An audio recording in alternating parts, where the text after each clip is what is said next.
Gloire à Dieu. Donc, Pasteur Gary Volsin a continué avec Somme 5. Somme 5 qui dit, et titre Somme 5, c'est prière du matin. Somme 5 dit, écoute mes paroles, Seigneur, comprends ma plainte, entends ma voix qui t'appelle, ô mon roi et mon Dieu. Je me tourne vers toi, Seigneur, au matin, tu écoutes ma voix. Au matin, je me prépare pour toi et je reste en éveil. Tu n'es pas un Dieu ami du mal. Chez toi, le méchant n'est pas reçu. Non, l'insensé ne tient pas devant ton regard. Tu détestes tous les malfaisants. Tu extermines les menteurs. L'homme de ruse et de sang, le Seigneur le hait. Pour moi, grâce à ton amour, j'accède à ta maison, vers ton peuple saint, je me prosterne, saisi de crainte. Seigneur, que ta justice me conduise, des ennemis me guettent, aplanis devant moi ton chemin. Rien n'est vrai dans leur bouche, ils sont remplis de malfaisance, leur gosier est un sépulcre béant, et leur langue un piège. Dieu, traite-les en coupables, qu'ils échouent dans leurs projets, pour tant de méfaits, disperse-les, puisqu'ils te résistent.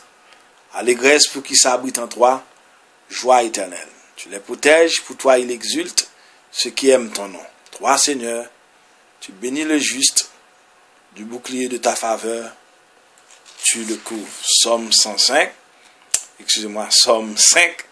Somme 5, et titre, c'est prière du matin. Voilà. Donc, nous dit, c'est maintenant, autour du Somme 5, lui aussi, supplication individuelle, de nous apprendre de nouveau. Il fait allusion à la liturgie d'entrée qui se déroulait à la porte du temple de Jérusalem. Pour comprendre ce rite, il faut se souvenir de la manière dont l'homme religieux antique voit sa situation dans l'existence. Il éprouve le vif de communiquer avec son Dieu, mais quoi faire pour attirer son attention? D'abord, quel est son nom? Où réside-t-il? Comment l'invoquer? Nombreux sont les textes extra-bibliques qui posent ces questions troublantes. À première vue, pour plus rassurante qu'elle soit, la situation n'est guère moins alarmante à Jérusalem. D'une part, Israël possède l'immense avantage de connaître le nom divin, l'Éternel. Mais d'autre part, ce Dieu est le Saint par excellence. Alors, nouveau problème, comment s'en approcher? Nul ne peut être admis à la célébration culturelle, Nul ne peut être admis à la célébration culturelle s'il n'est pur ou juste. Aussi, doit-on se soumettre à l'examen de conscience rituelle avant de franchir les portes du lieu saint. Le somme qui fait allusion à cet acte liturgique et baptise la structure triangulaire qui nous est désormais familière. Ouverture conventionnelle, toi, Dieu, tu n'es pas l'ami du mal. C'est le verset 5 à 7. Moi, le suppliant, j'en appelle à toi, Dieu. Eux, les ennemis, verset 10 à 11. Et bénédiction du juste. C'est ce que nous trouvons, grosso modo, au Somme 5. Le verset premier du maître de chant sur les flûtes, Somme de David. Sur les flûtes, telle est l'une des traditions possibles du mot hébreu Hanelio. H-A-2-N-E-L-I-O-T. Quant aux expressions, elles ont été préalablement expliquées. Nous passons donc sans plus tarder aux commentaires proprement dits pour retrouver aussitôt après le prélude la structure conventionnelle toi, moi, eux. Toi, Dieu, moi, le suppliant, eux, les ennemis. Ouverture conventionnelle du Somme 5, verset 2 à 4. Un suppliant anonyme vient au temple implorer le secours de son Dieu. Il commence par l'interpeller. Seigneur, il ne s'agit pas ici d'une interpellation ordinaire, encore moins de la simple et banale nécessité de nommer celui à qui on veut s'adresser. Elle diffère essentiellement des interpellations que nous lançons tout au long du jour. Cette interpellation de Dieu est un acte liturgique. Elle a une valeur, une fonction rituelle. Ce cri cultuel établit entre Laurent et son Dieu une relation personnelle tout à fait spéciale. Davantage encore, notre personnage anonyme sait jouer sur tout le clavier des sentiments divins. Voilà en effet qu'on l'attend murmurer. Ô mon roi et mon Dieu. Quoi dire de plus? Cette formule sacrée, empruntée à l'idéologie royale antique, en vogue à Jérusalem depuis David, évoque l'image du Seigneur, roi de l'univers, qui se tient sur l'arche d'alliance, son trône. Mais le temps alloué à la prière est désormais écoulé. Un profond silence règne dans le temple. L'aube s'élève sur la terre. C'est l'heure où le Seigneur rend ses oracles. Matin après matin, il promulgue son droit. À l'aube, il ne fait pas défaut. Pourtant, dans l'attente d'une communication divine, l'orant matinal ne reste pas inactif. Le dernier verbe du verset 4, en hébreu, sapa, S-A-P-A-H, nous autorise à croire qu'il scrute l'horizon. Et je reste en éveil. Avec raison d'ailleurs, car le Seigneur ne peut-il pas manifester sa volonté par un signe dans le ciel. Toi, Dieu, Psaume 5, verset 5 à 7, tu es le Saint par excellence. Tu n'admets pas les méchants en ta présence. Aussi, la liste dressée au verset 5 à 7 énumère-t-elle plusieurs catégories d'indésirables. Elle fait sans doute allusion à la liturgie qui se déroulait à la porte du temple, là où l'on procédait au triage des visiteurs. Moi le suppliant, versets 8 et 9, tandis que les portes se ferment devant les impies, elles ouvrent pour accueillir les justes, est admis dans l'intimité du Seigneur une grâce due principalement à deux attributs divins, l'amour et la justice. Le mot traduit par amour au verset 8 correspond à l'hébreu Z, H-E-S-E-D, qui n'a pas d'équivalent précis en français. Il signifie la fidélité à un engagement amoureux librement contracté, ce qui est bien le cadre de l'alliance entre Éternel et Israël.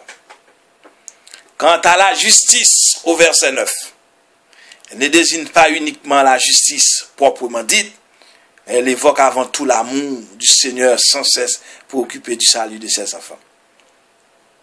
Eux, les ennemis, versets 10 et 11, à la suite des principaux chefs d'accusation, fulminés contre ses ennemis, verset 10, le psalmiste prie pour qu'ils soient châtiés, au verset 11. Ce texte dit, imprécatoire, font appel à la vengeance divine, à l'extermination des ennemis, etc. De prime abord, les prières de ce genre contrarient tellement notre mentalité chrétienne que certaines gens se refusent à les réciter.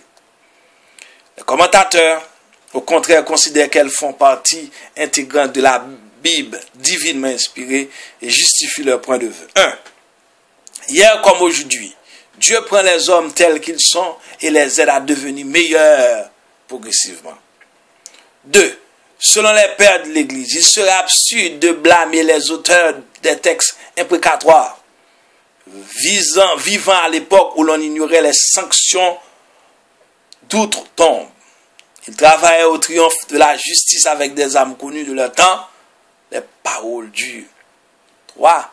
Nous sommes portés à prendre trop au sérieux les imprécations sans tenir compte de l'exagération hyperbolique dont les psalmistes sont friands.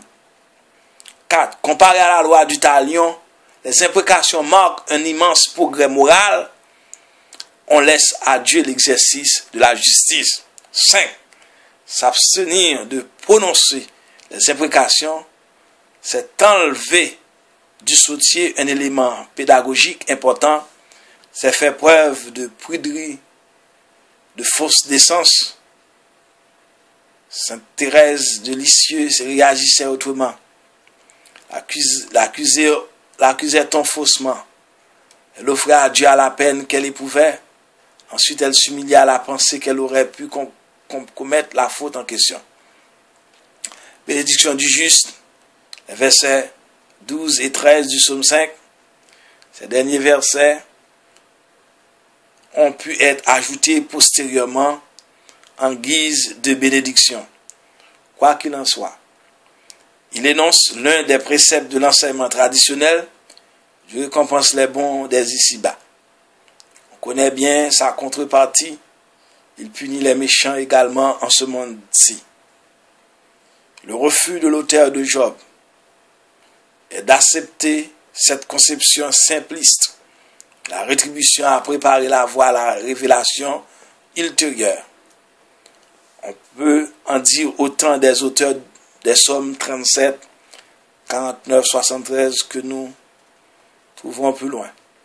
Finalement, c'est l'avènement de la foi en la résurrection des morts au IIe siècle avant Jésus-Christ qui a fait passer le problème de la rétribution dans l'autre monde.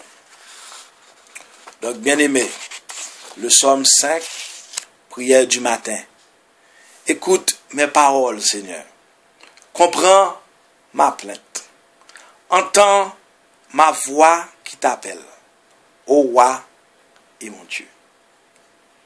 Je me tourne vers toi, Seigneur. Au matin, tu écoutes ma voix. Au matin, je me prépare pour toi et je reste en éveil. Tu n'es pas un Dieu ami du mal.